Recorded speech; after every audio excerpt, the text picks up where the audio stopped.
Indian Space Research Organisation ISRO ने 14 जुलाई को जब से चंद्रयान 3 को अंतरिक्ष में भेजा, पूरे देश की निगाहें इसकी सफलता पर टिकी हैं। चंद्रयान सफल रहा तो सिर्फ देश के वैज्ञानिकों को गर्व ही नहीं होगा, बल्कि भारत के लिए नए रास्ते खुलेंगे और इससे भारत की प्राइवेट स्पेस कंपनियों के लिए नए मौके और नए इन्वेस्टमेंट्स के रास्ते खुलेंगे। लेकिन क्या आपने कभी सोचा कि ऐसा क्या है जो बार बार इसरो चांद के दक्षिणी ध्रुव पर जाने की जिद पर अड़ा हुआ है? तो आइए जानते हैं इसके पीछे का रहस्य। लेकिन वीडियो में आगे बढ़ने से पहले अगर आपको वीडियो अच्छी लग रही है तो चैनल को सब्सक्राइब जरूर कर लीजिए। नंबर 1, दक्षिणी ध्रुव पर ही क्यों जा रहा चंद्रयान 3? इसरो के वैज्ञानिकों के अनुसार भारत चंद्रमा की सतह पर सभी भूभौतिकीय रासायनिक विशेषताओं के लक्ष्य को लेकर काम कर रहा है। अभी तक कोई भी देश चांद के दक्षिणी ध्रुव तक नहीं जा पाया है। किसी ने भी चंद्रमा की सतह पर तापीय विशेषताओं का परीक्षण नहीं किया है, जो इसरो इस मिशन में करेगा। चंद्रमा के ध्रुवीय क्षेत्र, पर्यावरण और उससे उत्पन्न होने वाली कठिनाइयों के कारण बहुत अलग भूभाग है और इसलिए अज्ञात बने हुए हैं। चंद्रमा पर पहुंचने वाले पिछले सभी अंतरिक्ष यान भूमध्य रेखीय क्षेत्र में चंद्र भूमध्य रेखा के उत्तर या दक्षिण में कुछ डिग्री अक्षांश पर उतरे थे। चंद्रमा के दक्षिणी ध्रुव क्षेत्र का अध्ययन इसलिए महत्वपूर्ण है क्योंकि इसके आसपास स्थायी रूप से अंधेरे वाले क्षेत्रों में पानी की मौजूदगी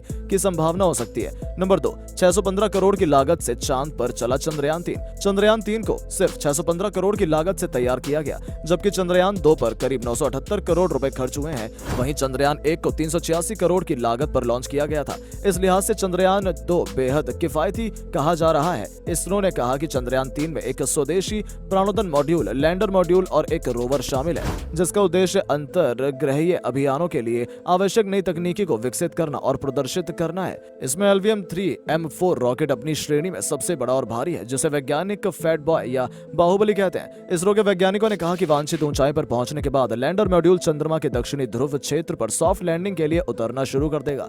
अंतरिक्ष एजेंसी के अनुसार LVM-3M4 रॉकेट सफलतापूर्वक 6 जटिल अभियानों को अंजाम दे चुका है। यह भारतीय और अंतर्राष्ट्रीय ग्राहक उपग्रहों को ले जाने वाला सबसे बड़ा एवं भारी प्रक्षेपण यान भी है। नंबर 3, पानी के साथ चांद पर जीवन की होगी खोज। चंद्रयान 3 चांद के दक्षिणी ध्रुव पर पानी खोजने के साथ सतह पर जीवन की संभावना भी तलाशेगा। वैज्ञानिकों के अनुसार laser induced breakdown spectroscope landing स्थल के आसपास चंद्र मिट्टी और चट्टानों की मौलिक संरचना का पता लगाएगा, जबकि अल्फा पार्टिकल एक्सरे स्पेक्ट्रोमीटर चंद्र सतह की रासायनिक संरचना और खनिज संरचना संबंधी अध्ययन करेगा। स्पेक्ट्रोपोलरिमेट्री ऑफ हैबिटेबल प्लैनेट अर्थ नामक उपकरण निकट अवरक्त तरंगदैर्ध्य रेंज में अध्ययन करेगा, जिसका उपयोग सौर मंडल से परे जीवन की खोज में किया जा सकता है। लैंडर का चंद्र सतह पर उतरने का समय काफी मायने रखता है, क्योंकि इससे उपकरणों के अध्ययन करने की अवधि का निर्णय होता है। चंद्रयान 3 अपने लैंडर को चंद्रमा के दक्षिणी ध्रुव के पास 70 डिग्री अक्षांश पर उतारेगा। चंद्रमा पर रात का तापमान 0 से 232 डिग्री सेल्सियस नीचे तक गिर जाता है। सोमनाथ ने कहा, तापमान में भारी गिरावट आती है और प्रणाली के रात के उन 15 दिनों तक बरकरार रहने की संभावना को देखना होगा।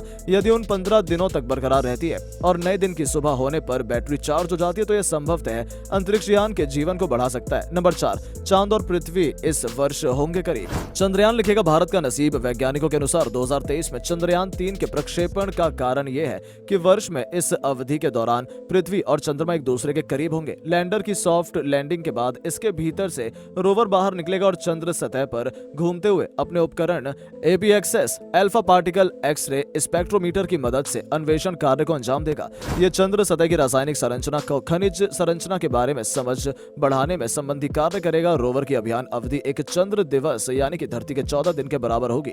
चंद्रयान 3 अपने साथ विभिन्न उपकरण ले गया है, जो चंद्रमा की मिट्टी से संबंधित समझ बढ़ाने और चंद्र कक्षा से नीले ग्रह की तस्वीरें लेने में इसरो की मदद करेगा। उपकरणों में रंभा और इल्सा भी शामिल हैं, जो 14 दिवसीय मिशन के दौरान सिलसिलेवार ढंग से पथ प्रदर्शन प्रयोगों को अंजाम देंगे। आपको हमारी वीडियो कैसी लगी कमेंट करके जरूर बताएं और ऐसी ही रोचक और मजेदार वीडियोस के लिए चैनल को सब्सक्राइब करना ना भूलें। धन्यवाद।